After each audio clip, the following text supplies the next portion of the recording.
Dobro doszli z pięknej i gorącej Chorwacji, to znaczy w sezonie pięknej i gorącej, no bo teraz to wiadomo jak jest, jednak nam to nie przeszkadza, bo i tak nie lubimy przecież ludzi.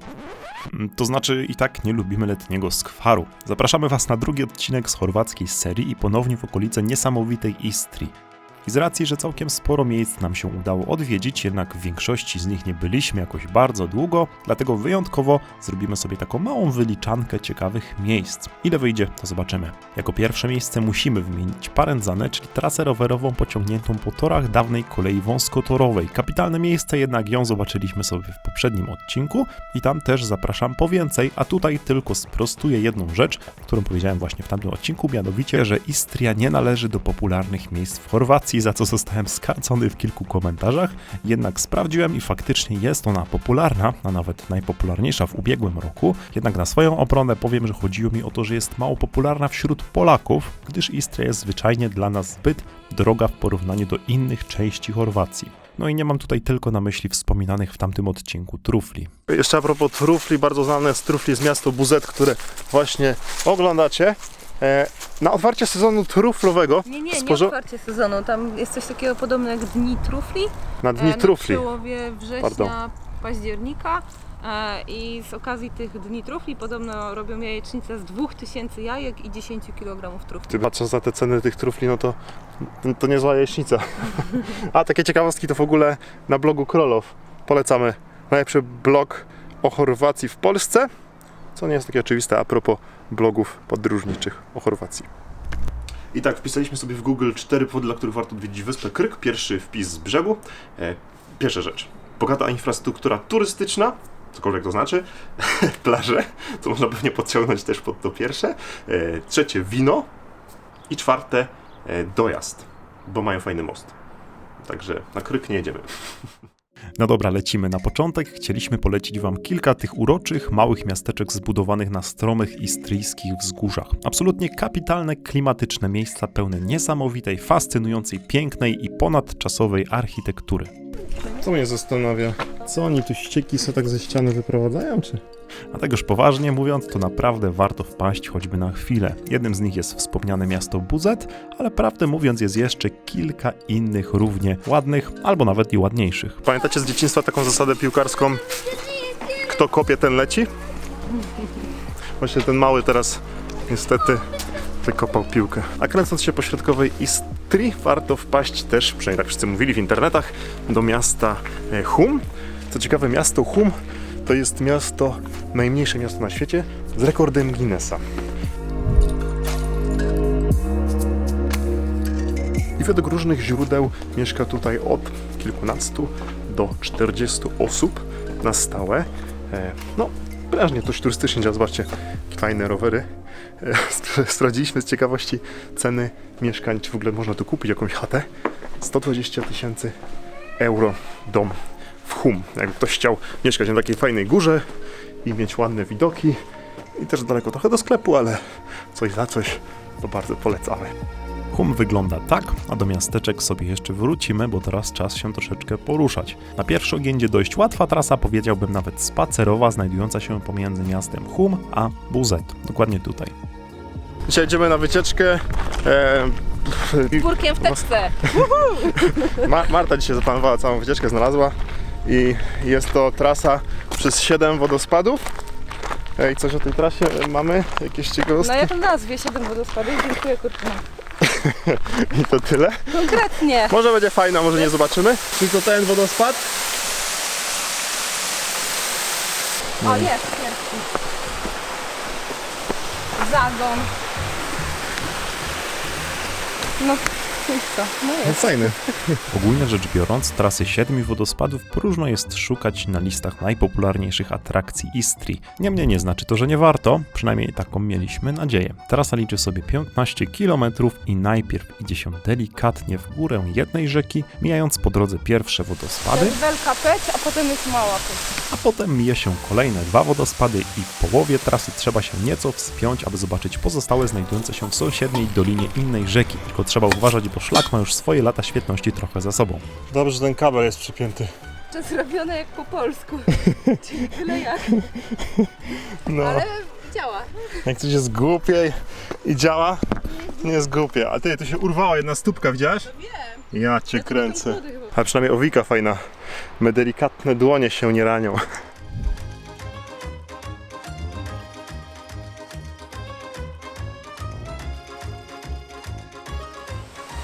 Ten jest fajny. To jest ostatni, nie? Tak. Numer 8? 7. A, 7. Ale ten jest najładniejszy z tych 7 moim zdaniem. Bardzo ładny.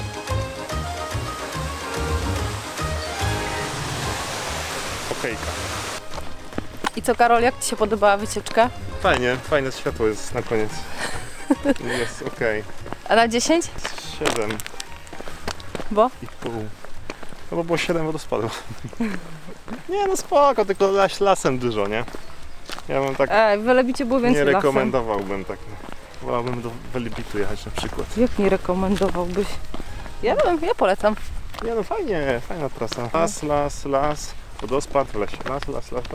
Wodospad lesie i z 5 polanek, nie? Myślę, że jak ktoś przyjeżdża w wakacje, to by się ucieszył z cienia. No tak, no wakacje to może być super opcja. Że cień i rzeźko od rzeki, jak tam boli cię ręka, już ciężki No. aparat, nie? No. A będziesz blisko, ja zrobionego moje. Już mam. No, Nie chcę to lecimy większego. dalej. Reasumując, faktem jest, że jeśli chodzi o widoki, to na tej trasie zdecydowanie lepsze są z lotu ptaka, zwłaszcza w fajnym zachodzącym świetle. Niemniej na taki jednodniowy, niewymagający spacer jest ok. Tymczasem lecimy z kolejnymi miejscówkami na Istrii, a na inny trekking, zdecydowanie bardziej widokowy, pójdziemy sobie jeszcze później. Neparki raj. No tak po czosku trochę, Neparki raj. Skoro już tak zaczęliśmy sobie pokazywać miasta, to kilka słów o tych ponoć najciekawszych i najładniejszych nad brzegiem Istrii, przynajmniej według niektórych blogów podróżniczych, chociaż my tam wolimy chyba takie bardziej wzgórzach, te malutkie, klimatyczne. Mniejsza z tym, dla kronikarskiego obowiązku lecimy na pierwszy ogień miasto Pula. Miasto Pula, podobnie jak Rzym, znajduje się na 7 wzgórzach, jednak to nie jedyne podobieństwo do Rzymu. Miasto Pula należało do Cesarstwa Rzymskiego. Znajdują się tutaj różnego rodzaju jeszcze pozostałości właśnie po tymże cesarstwie, jak łuk triumfalny, świątynia, czy też taki piękny oto amfiteatr. Słuchajcie, jest to jeden z 3 najlepiej zachowanych amfiteatrów na świecie, oczywiście licząc ten z Rzymu. Tutaj trzeba sobie też wspomnieć o krawatach, które wywodzą się nie z Francji, ale właśnie z chorwackiej Istrii.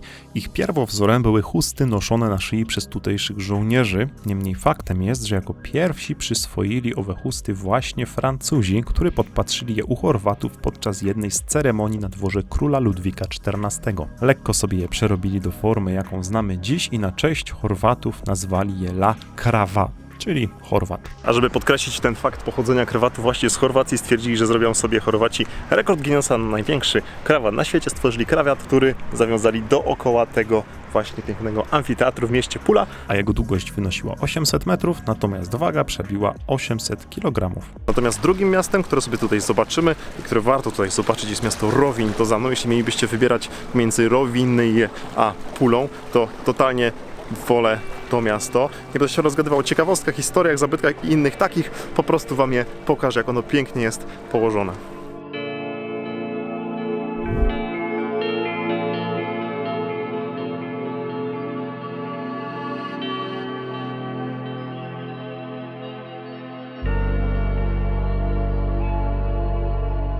Co ciekawe, miasto to pierwotnie powstało na wyspie. Dopiero w XVIII wieku zasypano cieśninę i połączono tę wyspę z lądem. Tymczasem już starczy tych miast. Zajmijmy się czymś konkretnym, czyli plażowaniem. Żartowałem, pojeździmy troszeczkę na rowerze jeszcze. Ale tak dosłownie na troszeczkę, bo wyskoczymy na krótką wycieczkę dokładnie na taki jeden fajny przylądek Kameniak, który w sezonie jest pełen plażowiczów, a teraz nie ma totalnie nikogo. Znajduje się on dokładnie tutaj, niedaleko miasta Pula. Ogólnie całkiem fajna opcja na krótki wypad rowerowy. Wzdłuż wybrzeża całego przylądku jest pociągnięta trasa pieszo-rowerowa, co jest naprawdę spoko, bo praktycznie cały czas jedzie się z widokiem na morze, a dodatkowo można też schować się w cieniu.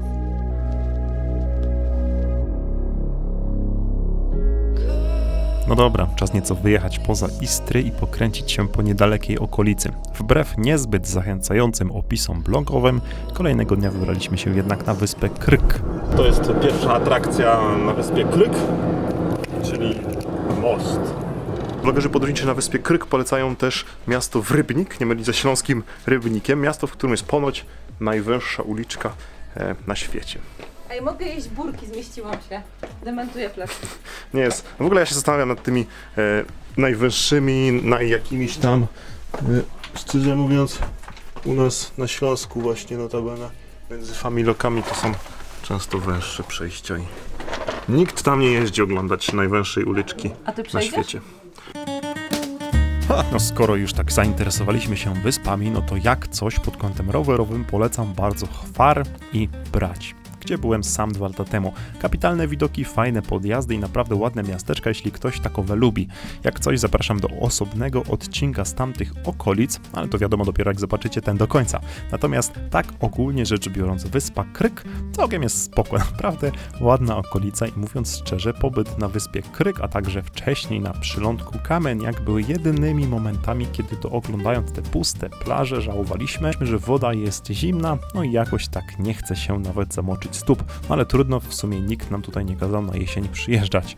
Całe szczęście jesień wynagradza te braki swoimi kolorami, zwłaszcza jadąc po drodze do kolejnego, najbardziej oddalonego od Istrii miejsca, jakie dane nam było zobaczyć, czyli do jezior Plitwickich. Jak już zauważyliście, wyjazd jest dość mocno spontaniczny, więc spontanicznie pojechaliśmy jeszcze na jeziora Plitwickie. Takie przemyślenia a propos tych plitwickich jezior, poza tym, że są super. Ja tu byłem kiedyś już w roku 2012. Przejechałem nawet do kas, podbiłem, patrzę, bilety w wakacje około 250 zł wtedy.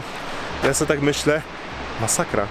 Bo tutaj, no wiadomo, człowiek musiał zrobić jakieś kładki, ale jak można za coś, co zrobiła natura w dużej części, brać 260 czy tam 50 zł od osoby. Teraz na jesieni, w jesieni, kiedy już jesteśmy, to jest tylko 60 zł, więc to jeszcze okej, jeszcze można przeboleć, ale to i tak jest w dalszej części droższe niż wiele innych atrakcji, które stworzył człowiek, muzea, teatry, kina i tak dalej. Sam nie wiem co ty myślisz. Dajcie znać, co myślicie o tym, żeby za atrakcje związane z naturą, które stworzyła natura w ogromnej części, żeby brać tak duży hajs. Ja nie wiem, ja mam taki wewnętrzny opór i się temu sprzeciwiam, uważam, że to nie jest fajne, a tymczasem zapraszam do naprawdę fajnych jezior plitwickich.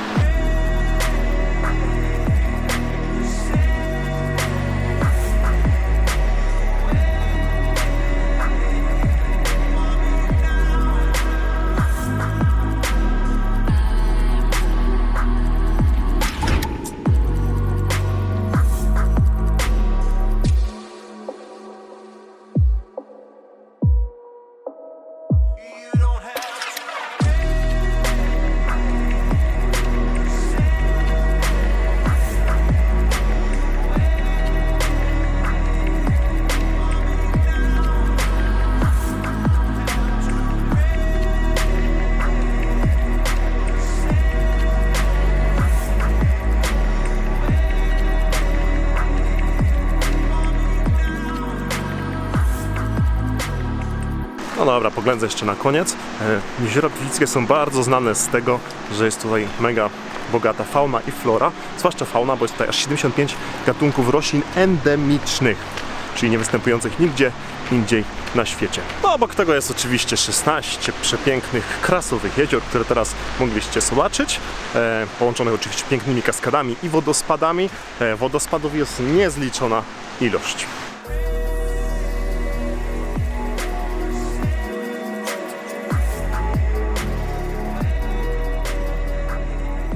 Ciąg dalszy aktywnego spędzania czasu w Chorwacji, tym razem czas na znowu trekking, zaskoczenie, jesteśmy bardzo oryginalni.